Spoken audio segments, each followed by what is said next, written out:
If you take these actions, you will make willpower much more effective. When we're trying to make a change in our life, like eat better, work out more consistently, change bad behaviors, whatever it is, we usually think about willpower, right? We know what we want to do, we know what outcome we want, and then we rely on the power of our will, and we just think, if I'm mentally strong enough and if I want it bad enough, then I'll achieve the outcome. And so we rely on willpower. Now, what's interesting is willpower is a lot like an energy reserve. Like, you only have so much of it. So, for instance, if you're doing a rigorous diet and exercise program and the diet is very restricting and limiting, and you feel deprived, and you feel that you're not getting enjoyment out of the process, but that you're sacrificing for the achievement of a goal, which is noble. But the problem with it is that it's like simply energy reserve that you have, and then you go and do a big workout. Eventually your energy is going to run out for that workout.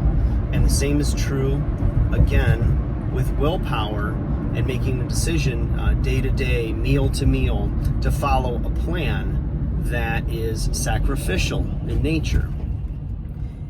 And what happens is that when that willpower runs out, all of a sudden you're going to find yourself reverting back to old habits. And you're going to say, well, it's because I'm weak-willed and I don't want it bad enough, and all these other things. And there'll be a lot of, personal letdown. You'll be beating yourself up essentially over this problem that you have, or you'll feel like you failed. And the thing is that willpower is effective, and it can be used to help you to achieve your goals, but you've got to protect willpower and use it when it's most important, when you really need it. And instead of just relying on willpower to help you reach your goals, the best approach is to sit down and strategize. What are my goals? Behavior-based goals. What steps, action steps, every day are going to get me to this goal? What is the outcome that I want? What is the ultimate outcome? Is it time sensitive?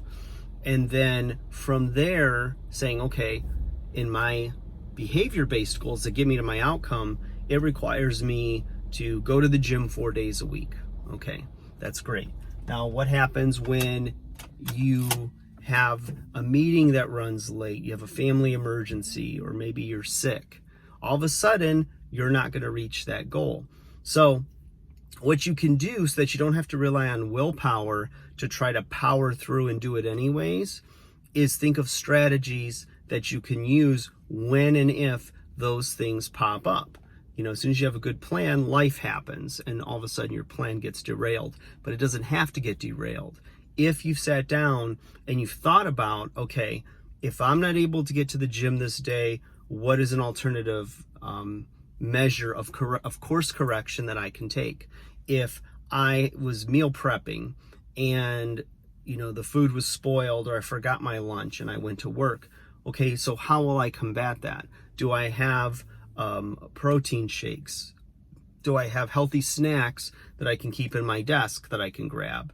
So setting some what are they called when a trapeze artist falls? A net. Safety nets. Thank you.